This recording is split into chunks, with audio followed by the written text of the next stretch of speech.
अस्सलामुअलैकुम। ये लेक्चर 10 है और लेक्चर 10 में हम first second third law of thermodynamics करेंगे। एक्चुअली फर्स्ट और सेकंड ही करेंगे हम लोग, ठीक है। लेक्चर 10 देखिए, सबसे पहले तो मैं आपको बता दूं कि थर्मोडायनामिक्स होता क्या है। थर्मोडायनामिक्स देखें, थर्मो का मतलब होता है हीट और डायनामिक्स का मतलब होता है मोशन। तो actually thermodynamics is the branch of physics which deals with the motion of objects due to heat। तो पहले समझा जाता था कि हीट की वजह से जस्ट चीजें जो है गर्म होती हैं, लेकिन फिर बाद में कॉन्सेप्ट चेंज हो गया। जब एक बार वो एक साइंटिस्ट रैमफोर्ड वो जो है केटल में पानी बॉयल कर रहा था, तो केटल में पानी जब बॉयल हुआ तो केटल का जो लिड था, जो ढक्कन था, वो मूव होने लग गया। तो ज़ाहिर साइंटिस्ट सेकंड थॉट जरूर देते हैं चीज़ों को। तो उसने देखा कि ये केटल का जो कैप है, जो लिड है, वो हिल क्यों रहा है? हीट की वजह से। तो साइंटिस्ट ने सोचा कि हीट की वजह से चीज में मोशन भी हो सकती है। हम तो चेयर को इधर से उधर करने के लिए जस्ट अपनी फोर्स लगाते हैं, ह्यूमन फोर्स या एनिमल फोर्स का कॉन्सेप्ट था। तो पहली बार उसने देखा कि we can move things using heat. वहां से हीट इंजन का कॉन्सेप्ट सामने आया कि आप जब किसी चीज को हीट देते हैं तो उसके अंदर प्रेशर प्रोड्यूस होता है। वो प्रेशर जो है आप यूज करते हैं, जिसकी वजह से स्टीम इंजन बने। और आप उसको स्टीम इंजन, जो ट्रेन्स भी होती थी पहले, अब तो नहीं है, तो आप उसको हीट प्रोवाइड करते थे कोल की। वो प्रेशर बनता था, प्रेशर से पिस्टन मूव होता था यूं। ये पिस्टन है, ये आपने हीट प्रोवाइड की डेल्टा क्यू, तो इसके अंदर प्रेशर प्रोड्यूस हुआ। प्रेशर से पिस्टन अप डाउन होता था। यहाँ पे आपने व्हील कनेक्ट किया होता था। तो ट्रेन के व्हील देखे होंगे ना, यूं कनेक्ट, यूं रॉड कनेक्ट होती है व्हील के साथ, यूं यूं। ये this is the motion of wheel of an engine. अगर ट्रेन का इंजन देखा हो आपने नीचे लगा हो, तो यूं यूं यूं चल रहा होता है, ठीक है। तो ये जब फोर्स लगाएगा फिर आगे जाएगा, फिर पीछे आएगा, वापस पुश करेगा, तो यूं ये व्हील चल रहा होता है, ठीक है ना। तो this is called thermodynamics. This whole phenomena of motion due to heat, this is called thermodynamics, ठीक है। अब थर्मोडायनामिक्स के लॉज हैं, जाहिर सी बात है कि first law of thermodynamics actually law of conservation of energy ही है। फर्स्ट लॉ ऑफ थर्मोडायनामिक्स कहता है कि जब आप किसी चीज को हीट देते हैं, प्रोवाइड करते हैं, तो उसमें से कुछ हीट जो है वो वर्क करती है और कुछ उसकी इंटरनल एनर्जी को इंक्रीज करती है। यहीं पे प्रूव हो रहा है, ठीक है। फर्स्ट लॉ ऑफ थर्मोडायनामिक्स क्या कह रहा है? डेल्टा क्यू जो आप दे रहे हैं, कुछ डेल्टा डब्ल्यू बन रहा है, लेकिन क्या ये डेल्टा डब्ल्यू इस मटेरियल के मजीद हीट अप हुए बगैर पॉसिबल था? नहीं ना। तो ये हीट हो जाता है अंदर की जगह। That is called internal energy, delta U. तो फर्स्ट लॉ ऑफ थर्मोडायनामिक्स कह रहा है, फर्स्ट लॉ ऑफ थर्मोडायनामिक्स भी कहते हैं और खाली फर्स्ट लॉ भी कहते हैं कि delta Q is equal to delta U plus delta W. कि जो आपकी अमाउंट ऑफ हीट गिवन होती है वो दो चीजों में यूज होती है। एक internal energy, this is called internal energy, और दिस इज वर्क डन, और ये heat provided. Law of conservation of energy क्या कहता है कि हीट एक फॉर्म से दूसरी फॉर्म में कन्वर्ट कर सकते हैं आप। You can not destroy it, you can not create it. ये है ना law of conservation of energy. ये law of conservation of energy है, लेकिन जस्ट फॉर हीट एनर्जी, बस ये समझ लें आप। तो हीट एनर्जी एक फॉर्म से दूसरी फॉर्म में और तीसरी फॉर्म में आ रही है। एक्चुअली तीन इसमें यूज हो रही है, एक हीट, एक इंटरनल एनर्जी मॉलिक्यूल्स की एनर्जी, और तीसरा वर्क। मॉलिक्यूल्स की एनर्जी क्या होती है? नहीं, मॉलिक्यूल्स की एनर्जी का नाम भी तो हीट है। हीट की डेफिनेशन क्या है? हीट की डेफिनेशन है the kinetic energy of molecules is called heat. कैसे? Let me explain it. अब आपके सिलेबस में चीजें नहीं लिखी हुई, लेकिन जाहिर सी बात है आप हीट और टेम्परेचर को अंडरस्टैंड किए बगैर हीट के कॉन्सेप्ट्स को कैसे समझ लेंगे? अब मुझे एक्सप्लेन करने दें। पहले समझा जाता था हीट जो है कोई फ्लूइड है, कोई मटेरियल है जो गर्म चीजों में ज्यादा होता है और ठंडी चीजों में कम होता है। जब आप एक गर्म और ठंडी चीजों को अटैच करते हैं तो गर्म वाली चीज से ठंडी वाली चीज में ट्रांसफर हो जाता है, वो फ्लड। बाद में पता चला कि जब आप दो हाथों को रगड़ते हैं, ये हाथ दोनों गर्म हो गए, और ना ये गर्म था पहले इससे ज्यादा, ना ये इससे ठंडा था, दोनों एक ही टेम्परेचर पर थे, दोनों ही गर्म हो गए। तो ये कहां से आई हीट? तो ये जो थ्योरी थी, ये हीट ड्यू टू फ्रिक्शन जो थी उसको एक्सप्लेन नहीं कर पा रही थी। तो इसीलिए साइंटिस्ट बाद में जो कैल्विन वगैरह, जूल वगैरह है, उन्होंने फिर एक्सप्लेन किया कि नहीं, ऐसा नहीं है। जब आप हाथों को रगड़ते हैं या दो चीजों को आपस में आप रब करते हैं, फ्रिक्शन प्रोड्यूस होती है, उसके जो मॉलिक्यूल्स है ना वो मूव होने लग जाते हैं। तो मॉलिक्यूल्स की जो काइनेटिक एनर्जी बढ़ जाती है, वाइब्रेशन बढ़ जाती है। तो मॉलिक्यूल्स की जो काइनेटिक एनर्जी है, मॉलिक्यूल की जो वाइब्रेशन है, वो जब बढ़ जाती है उसको काइनेटिक, उसको हीट एनर्जी कहते हैं। आप कहेंगे हम गर्म क्यों फील करते हैं? मॉलिक्यूल्स की मोशन की वजह से। ये जो मॉलिक्यूल्स है ना हमारे ऊपर वाले, ये जब ज्यादा तेज मूवमेंट करने लग जाएंगे तो आपको गर्म फील होगा हाथ। उस एनर्जी को, उस फीलिंग का नाम हीट है एक्चुअली। गर्म टेम्परेचर है, तो वो आप जब गर्म रॉड वगैरह से लगाते हैं तो भी उसके अंदर वाइब्रेशन बहुत ज्यादा होती है। आपके जो यहाँ के ऊपर वाले मॉलिक्यूल्स हैं वो डेड हो जाते हैं, उतने हीट उसकी जो स्ट्राइक है वो बर्दाश्त नहीं होती हमारे मॉलिक्यूल से, जिसको हम जलने का नाम कहते हैं। ज़ाहिर है हमारे नॉर्मल बायोलॉजिकल नेम्स हैं, फिर फिजिक्स के टर्म्स में वो उसको जो है जितनी ज्यादा जोर से हिट करता है कि डाई। तो मॉलिक्यूल्स की काइनेटिक एनर्जी है, तो जब आप हीट देते हैं किसी चीज को, टेम्परेचर दे रहे होते हैं, तो उसकी भी काइनेटिक एनर्जी मॉलिक्यूल्स की बढ़ रही होती है। That kinetic energy of molecules is called heat energy. ठीक है, अब जब आप फर्स्ट लॉ की तरफ आते हैं अगेन, अच्छा टेम्परेचर क्या है? दैट फीलिंग ऑफ हॉटनेस और coldness, that is called temperature. ठीक है ना, उसको मेजर करने के फिर केल्विन स्केल है, सेंटीग्रेड स्केल है, फ़ारेनहाइट स्केल है। अब इतना कुछ बीच का है जो मतलब बताना बनता है, लेकिन जो है जो टॉपिक्स हैं उसी पर रहें तो ज्यादा अच्छा है, फिर तो बहुत फैल जाएगी फिजिक्स। ठीक है ना, फिर तो हम पहले वाला भी वो जो 9 टॉपिक्स में कवर हुआ है वो जो है 20-25 टॉपिक्स की गेम थी। ठीक है, तो जब आप इसको हीट दे रहे होते हैं तो दो फॉर्म्स में आ रही होती है इंटरनल एनर्जी।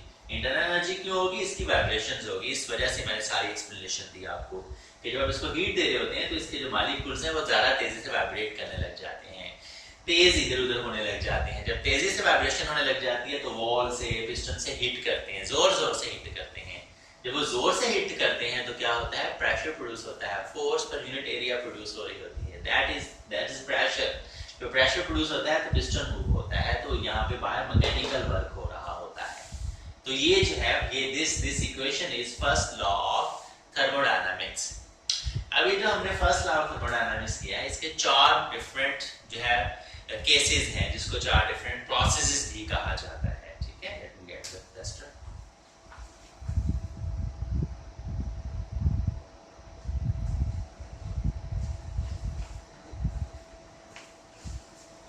तो मैं आपको सारे प्रोसेस बता देता हूँ।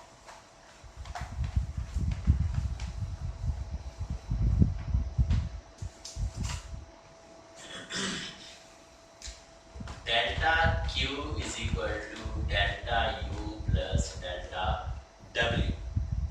पहला प्रोसेस है आइसोबैरिक। आइसोबैरिक का मतलब है प्रेशर कांस्टेंट।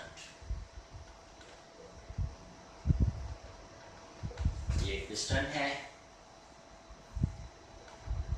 जार है, उसका पिस्टन लगा हुआ है और नीचे हीट दे रहे हैं, ठीक है, उसकी वजह से इसकी इंटरनल एनर्जी चेंज हो रही है और वर्क हो रहा है।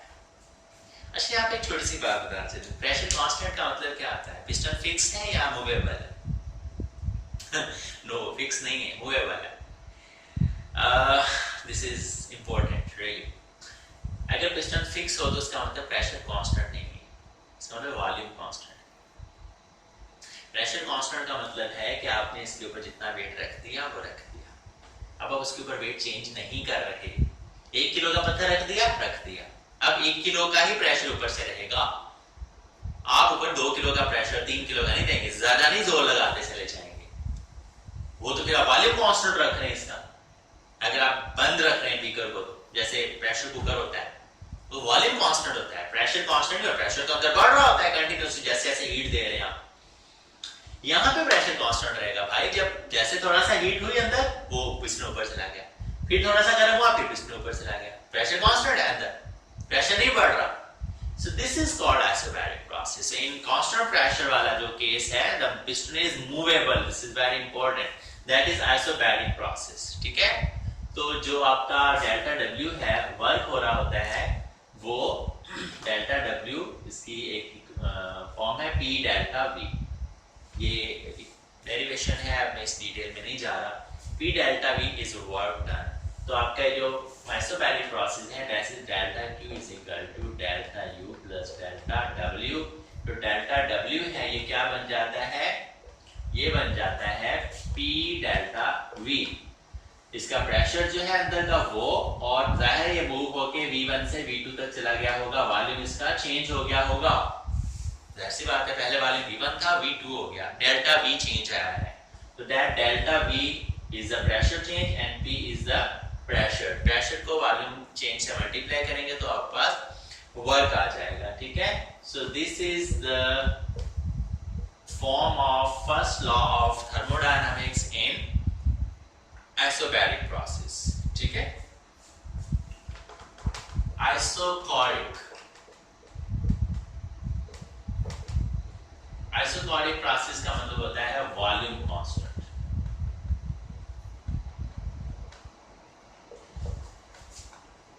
अब पिस्टन फिक्स है, फिक्स पिस्टन, मूवेबल नहीं है, वॉल्यूम तभी कांस्टेंट रहेगा। बंद है चीज, जब चीज बंद होगी और उसको आप डेल्टा Q हीट दे रहे हैं तो क्या होगा? वर्क होगा, नो पिस्टन मूव भी नहीं हो सकता। सिर्फ एक ही काम होगा, वो होगा अंदर टेम्परेचर इंक्रीज हो रहा होगा, टेम्परेचर कह लें या इंटरनल एनर्जी कह लें, वर्क जीरो होगा क्योंकि पिस्टन मूव ही नहीं हो रहा। तो आपका जो delta Q is equal to delta U plus delta W है, वो बन जाएगा delta Q is equal to delta U, work zero हो जाएगा। All the energy given to the system is being used to increase the temperature of the system. Internal energy of the system जो है वो increase हो रही है only, not the work is being done, ठीक है। Alright, ये दो प्रोसेस हो गए। तीसरा प्रोसेस है आइसोथर्मल।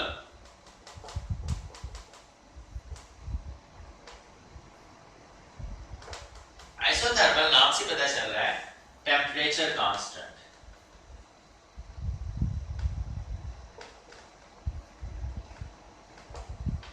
टेम्परेचर जब आपका कांस्टेंट होगा तो क्या होगा?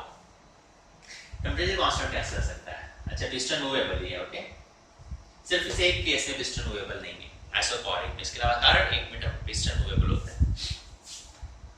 आपने हीट दी, टेम्परेचर कांस्टेंट रखना है, इसका मतलब क्या है? इसका मतलब ये है कि जब अंदर टेम्परेचर है, फॉर एग्जांपल आपने अंदर का टेम्परेचर किया हुआ है 60 डिग्री सेंटीग्रेड, गर्म है चीज, 60 डिग्री सेंटीग्रेड बाहर के टेम्परेचर से ज्यादा टेम्परेचर है, तो पिस्टन को ऊपर को मूव करेगा। जब पिस्टन ऊपर मूव होगा तो अंदर की इंटरनल एनर्जी कम हो जाएगी, कम नहीं होने देनी है आपको। क्यों? इसलिए कि आपको टेम्परेचर कांस्टेंट रखना है। अब ये कैसे किया जाएगा? इसके लिए बहुत सारे तरीके होते हैं। एक जो मेन तरीका होता है, मोस्टली यूज होता है, वो होता है इसके नीचे थर्मोस्टेट रख दिया जाता है। थर्मोस्टेट का काम क्या होता है? टेम्परेचर मेंटेन रखना। आपके एसी में भी लगा होता है, आपके हीटर में, आपके जो है क्या कहते हैं उसको, गीजर में, ठीक है, फ्रिज में, सब सब चीजों में लगा होता है, ठीक है। तो आप जो है उसको क्यों यूज करते हैं थर्मोस्टेट को? ताकि आप टेम्परेचर मेंटेन रख सकें, ठीक है। तो इसका टेम्परेचर ही तो मेंटेन रखना है, 60 पे रखना है बस आपको। अच्छा, इसका टेम्परेचर चेंज नहीं होने देना, टेम्परेचर चेंज नहीं होने देना। जितनी डेल्टा क्यू जाएगी, इंटरनल एनर्जी तो नहीं इंक्रीज कर रही होगी ना वो, आपका जितना ऊपर गया उतना ही आपने पीछे टेम्परेचर हीट दी, ज्यादा हीट तो दे नहीं सकते, टेम्परेचर बढ़ जाएगा। कम भी नहीं दे सकते, टेम्परेचर कम हो जाएगा। आपको इसको कांस्टेंट रखना है टेम्परेचर को। तो इस वजह से अगर आप थोड़ा सा टेम्परेचर हीट दी और उतनी ही काम हुआ तो ये बहुत स्लो प्रोसेस है। तो जो आइसोथर्मल प्रोसेस है that is really slow process, efficient बहुत है।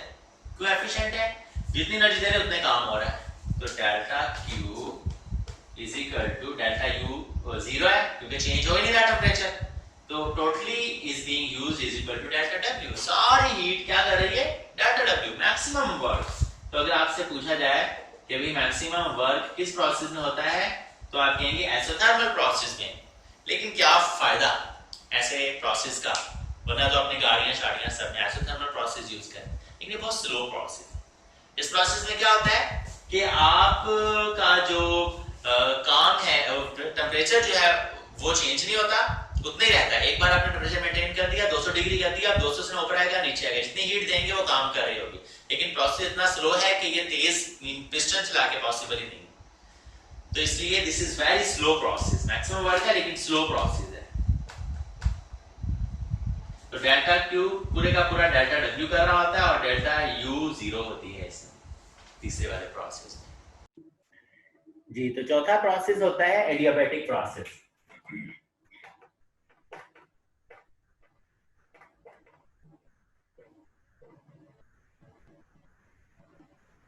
एडियाबैटिक प्रोसेस में हीट जीरो होती है, जो आप हीट सप्लाई कर रहे होते हैं वो जीरो होती है। हीट सप्लाई जीरो कैसे हो सकती है? डेल्टा क्यू जीरो कैसे होगी? डेल्टा क्यू जीरो होती है। डेल्टा क्यू जीरो का मतलब है कि ना हीट अंदर जा रही है ना बाहर आ रही है। इस प्रोसेस के लिए आप पिस्टन को यूं डिजाइन करें और देखेंगे, जहां भी देखेंगे पिस्टन है, चारों तरफ जो है ना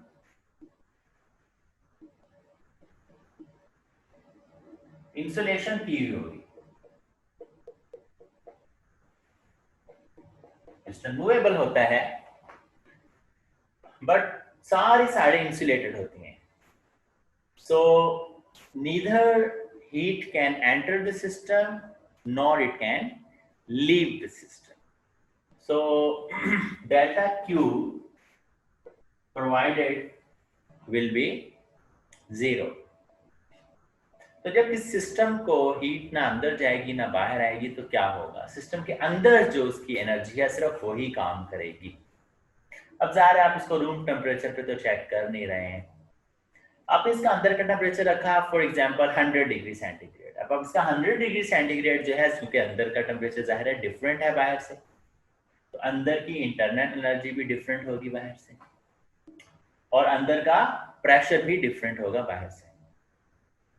तो जब अंदर का प्रेशर डिफरेंट है बाहर के प्रेशर से, तो जब पिस्टन मूवेबल होगा तो क्या होगा? पिस्टन ऊपर आएगा फौरन, जैसे ही आप छोड़ेंगे फौरन से पिस्टन ऊपर आ जाएगा। तो क्या हुआ? एनर्जी खत्म हो गई, डेल्टा यू यूज हो गई। हुआ क्या? काम हुआ, वर्क हुआ। ये बहुत रैपिड प्रोसेस होता है, रैपिड। इसकी निशानी ये है, जैसे आइसोथर्मल बहुत स्लो प्रोसेस है, ये रैपिड प्रोसेस है। जैसे बर्स्ट ऑफ टायर या गैस का सिलेंडर फट गया है। गैस का सिलेंडर फटने से क्या होता है? गैस के अंदर जो प्रेशर था वो जाहिर है ज्यादा था ना सराउंडिंग से, तो वो प्रेशर ज्यादा था और वो अब इक्वल हो गया है, और उसके रिजल्ट में क्या हुआ? काम हुआ है, सराउंडिंग पे वर्क हुआ है, कुछ टूटा फूटा जो भी, फिजिक्स में तो वर्क कहलाएगा ना, क्योंकि वो जो प्रेशर था वो यूज हो गया। इस तरह से टायर बस्ट होता है, टायर के अंदर जो एयर का प्रेशर होता है वो ज्यादा होता है, उसके अंदर की इंटरनल एनर्जी डिफरेंट होती है बाहर की इंटरनल एनर्जी से। तो जब टायर बस्ट होता है तो वो जो इंटरनल एनर्जी होती है दैट इज नो मोर, वो सारे का सारा काम में कन्वर्ट हो गया है। ये जो अब के बार काम हो रहा है वो सब सिस्टम कर रहा है, सिस्टम के ऊपर काम नहीं हो रहा है। तो जब सिस्टम खुद काम करता है दैट इज नेगेटिव वर्क। जब सिस्टम पर काम किया जाता है दैट इज पॉजिटिव वर्क। ये भी आपको याद रखनी है चीज। when there is some work done on the system, the work is positive. And work, when the work done is being done by the system, that work is negative. ठीक है। तो जनाब delta Q is equal to delta U plus delta W, क्योंकि delta Q zero है, you are neither transferring heat inside nor transferring heat outside. So 0 is equal to delta U plus delta W. तो ये इधर आ जाएगा तो delta U is equal to minus delta W हो जाएगा। Negative work at the cost of internal energy delta U। By the way lecture में दोबारा record कर रहा हूँ, मैं पहले रिकॉर्डिंग का बटन दबाना भूल गया। पूरा लेक्चर रिकॉर्ड हो गया, चेक किया तो रिकॉर्डिंग हो ही नहीं रही थी। बहरहाल at the cost of internal energy जो काम होगा दैट इज नेगेटिव वर्क। ठीक है, ऑलराइट। ये आपका जो है एडियाबैटिक प्रोसेस है, और वेरी रैपिड प्रोसेस होता है वो ये वाला होता है। ये फर्स्ट लॉ ऑफ थर्मोडायनामिक्स हमने कंप्लीट किया है। और सेकंड, थर्ड और अच्छा जीरोथ लॉ कुछ नहीं है, मैं ऐसे एक्सप्लेन कर देता हूँ आपको। जीरोथ लॉ वो आपके उसमें लिखा हुआ था, मेरी नजर पड़ गई। वैसे यूजुअली फर्स्ट और सेकंड लॉ ही डिस्क्राइब होते हैं जिस लेवल पे आप पढ़ रहे हैं, बाकी सारी चीजें। थर्ड लॉ भी एडवांस है और जीरोथ लॉ भी एडवांस है। जीरोथ लॉ, जीरोथ लॉ कहता है कि अगर दो चीजें आपस में थर्मल इक्विलिब्रियम में हैं। थर्मल इक्विलिब्रियम क्या होता है कि ये हीट, इसका टेम्परेचर ज्यादा है, इसका कम है, दोनों को जब आपने मिलाया दोनों का टेम्परेचर सेम हो गया, क्योंकि दरम्यान में जो वॉल है वो परमिएबल है, मतलब हीट इधर से उधर जा सकती है। अच्छा, जब दो डिफरेंट चीजें एक दूसरे के साथ थर्मल इक्विलिब्रियम में हो तो तीसरी के साथ भी थर्मल इक्विलिब्रियम में होंगी। अगर अगर ये इसके साथ इक्विलिब्रियम में है तो इसके साथ भी है, और ये इसके साथ है तो इसके साथ भी है, तो मतलब सारे इक्विलिब्रियम में होंगे। कहने का मतलब ये है, ज़्यादा कॉम्प्लिकेटेड करने की चीज़ों को जरूरत नहीं है। लिखा हुआ जब आप पढ़ेंगे तो ज़ाहिर है ऐसे ही बार बार लिखा हुआ होगा। कहने का मतलब ये है कि जब दो चीज़ें इक्विलिब्रियम में है तो तीसरी जब साथ लाएंगे तो वो भी इक्विलिब्रियम में आ जाएगी। थर्मल इक्विलिब्रियम क्या होता है कि सबका टेम्परेचर सेम होगा। जैसे आप लोहे की रॉड पानी फेंकते हैं तो लोहे की रॉड ठंडी जाती है, पानी गर्म हो जाता है। क्यों? एक्चुअली दोनों का टेम्परेचर सेम हो जाता है, तो वो इक्विलिब्रियम में आ जाते हैं। या दो, एक रॉड गर्म है दूसरी साथ लगाएंगे तो वो भी गर्म हो जाएगी, तो वो थर्मल इक्विलिब्रियम में आ जाएगा। सही है, तो ये जीरो लॉ है। सेकंड लॉ की तरफ चलते हैं।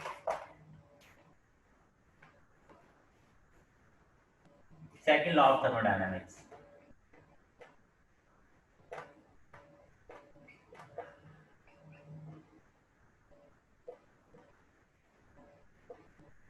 सेकंड लॉ थर्मोडायनामिक्स से पहले मैं आपको हीट इंजन बता दूं क्या होता है। हीट इंजन डेफिनेशन है, the heat engine is a device that converts heat energy into mechanical energy. Heat energy into mechanical energy. ये जो गाड़ियों में इंजन लगा होता है हीट इंजन ही तो है। आप उसमें पेट्रोल चलाते हैं तो हीट देते हैं ना, वो हीट कन्वर्ट हो जाती है मैकेनिकल एनर्जी में, व्हील चलने लग जाते हैं। ठीक है, heat energy into mechanical energy convert करने के लिए आपका हीट इंजन काम आता है। इसका प्रोसेस क्या होता है थोड़ा सा समझाता हूँ आपको। ये देखें, एक टिपिकल हीट इंजन का जो एक डायग्राम होता है वो ये होता है। ये हॉट रिजर्वायर है, सोर्स भी कहा जाता है। जहां आग होती है।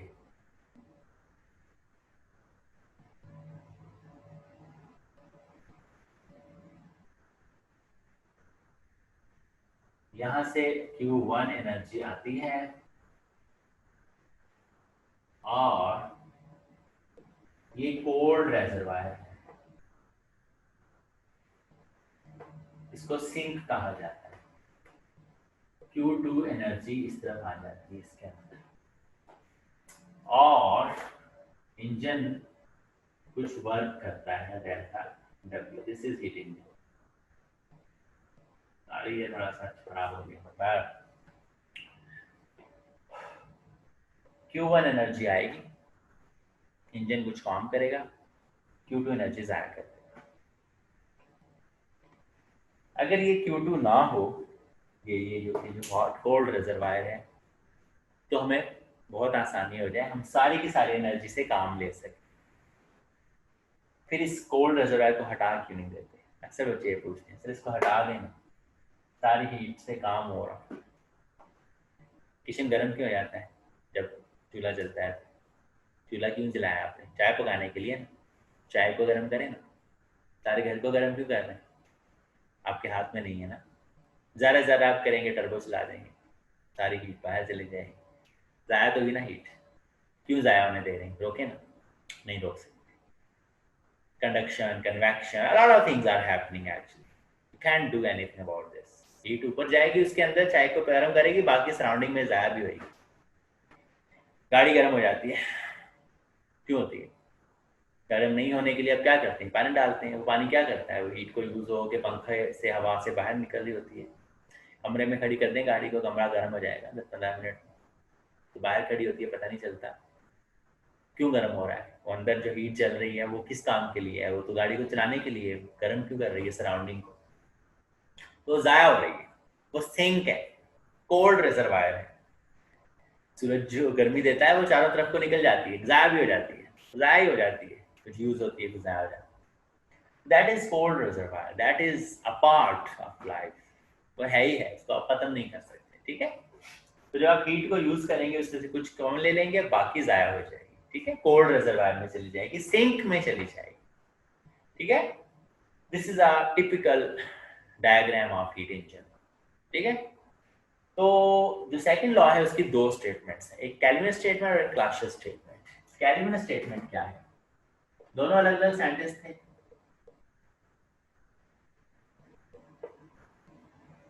सर आपका बोर्ड पहले से भी छोटा हो गया या उस पर रिफ्लेक्शन ज़्यादा आ रही थी, तो इस पर जरा लाइट वाइट सीधी करके लगानी ट्राई करता रहता हूँ कंटिन्यूसली, मुसलसल मुख्तलिफ चीज़ें, किसी पर एक सही आए जो, फिर जो बिल्कुल सही हो जाएगा वो कंटिन्यू कर लूँगा, तब तक आपके लेक्चर खत्म हो जाएंगे।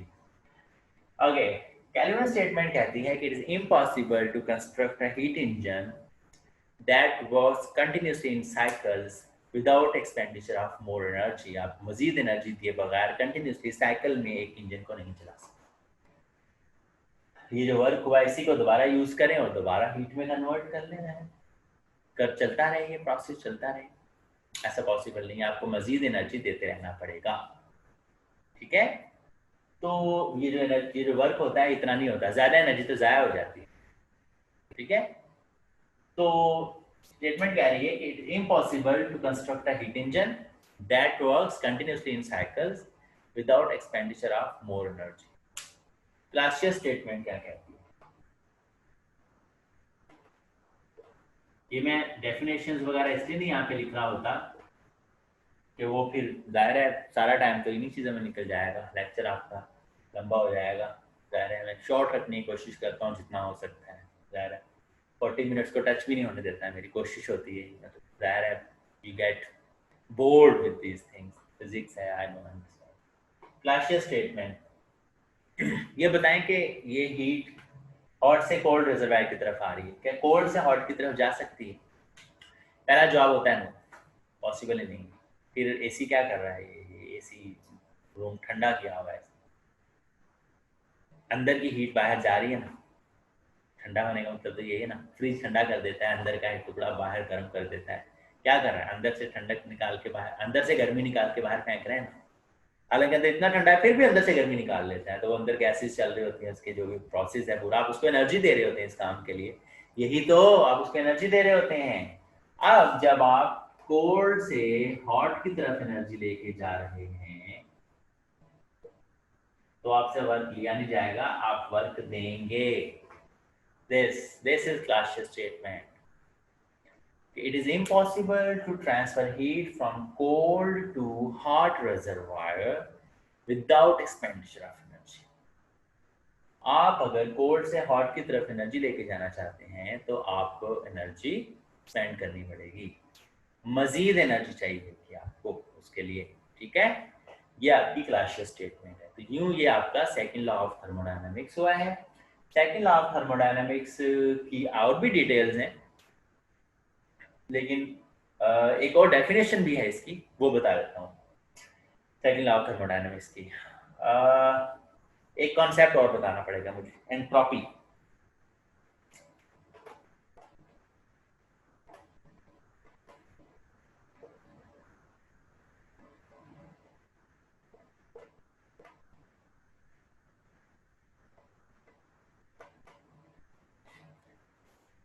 एक्चुअली ये जो हीट है ये पूरा हम डिटेल में नहीं इसको पढ़ा है, डिटेल में हमने कोई भी चीज़ नहीं पढ़ी, लेकिन ये है कि आपने फर्स्ट और सेकंड ईयर में फिजिक्स पढ़ रखी है, आपको अंदाज़ा तो होगा इन सब चीज़ों का। तो मैं एक ओवरव्यू हर चीज़ का देता चला जाता हूँ आपको, इस उम्मीद के साथ आपको पहले से बहुत सारी चीज़ें पता है, क्योंकि अगर मैं पूरा करने लगा तो फिर ये पूरी फर्स्ट ईयर सेकंड ईयर की बुक्स बन जाएंगी और ये 6 महीने का कोर्स बन जाएगा, 16 लेक्चर भी पूरा नहीं हो पाएगा। एंट्रोपी क्या होती है? The disorder of system is called entropy. Disorder क्या होता है? देखिए, अक्सर लोग मुझे कहते हैं कि sir law of conservation of energy झूठ है, एनर्जी पेट्रोल जला, हीट इलेक्ट्रिसिटी बनी, हमारे घर तक पहुंची, पंखा चला, एनर्जी ज़ाया हो गई, अब कहाँ, अब उसको कहाँ यूज़ कर रहे हैं आप कहते हैं ना कि एक फॉर्म से दूसरी फॉर्म में कन्वर्ट हो जाती है, कहाँ कन्वर्ट, अब कहाँ है, अब कहाँ है, हीटर चला, हीट बनी, अब खत्म, लाइट बनी, लाइट जली, अब कहाँ है? तो इसका हल, इसका जवाब एंट्रोपी है, the disorder of system. The disorder of system is called entropy. Disorder क्या है? कमरे को गर्म करेंगे, क्या होगा, इधर के मालिक्यूल उधर, उधर के मालिक्यूल इधर, इधर के उधर, मालिक्यूल इधर से उधर हो जाएंगे, क्योंकि उनको एनर्जी मिलेगी, वाइब्रेशन शुरू कर देंगे। जब मालिक्यूल्स इधर से उधर, उधर से इधर वाइब्रेशन शुरू कर देंगे तो उनका ऑर्डर चेंज हो जाएगा। That disorder of system is called entropy. Disorder of system,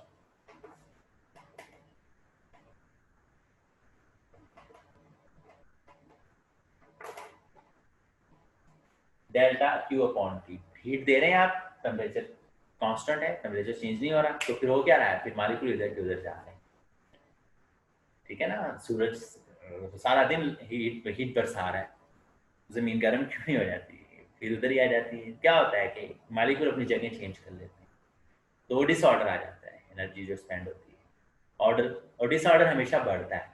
ऐसा नहीं होगा कि आप हीट निकालना शुरू कर दें तो डिसऑर्डर कम होने लग जाए, दोबारा चीज़ें अपनी जगह पे आने लग जाए। अपनी जगह पे बर्फ जमती है तो क्या मालिक्यूल पहले वाली जगह पे आ जाते हैं? नो, और डिसऑर्डर चेंज हो जाता है, बढ़ जाता है। तो disorder always increases no matter what you do. तो सेकंड लॉ ऑफ थर्मोडायनामिक्स की स्टेटमेंट है, entropy always increases, entropy always increases, disorder always increases. This is second law of thermodynamics, ठीक है, एंट्रोपी की टर्म में, एंट्रोपी की term में, सही है। तो ये जीरोथ लॉ, फर्स्ट लॉ और सेकंड लॉ कंप्लीट हुआ है, ठीक है। तो अब हमारा थर्ड लॉ भी थोड़ा सा डिस्कस करना है, और फिर कार्नोट इंजन, रिवर्सेबल और इरिवर्सिबल प्रोसेस को भी टच करना है। तो अगले लेक्चर्स में उनको करते हैं इंशाल्लाह, ठीक है। Thank you.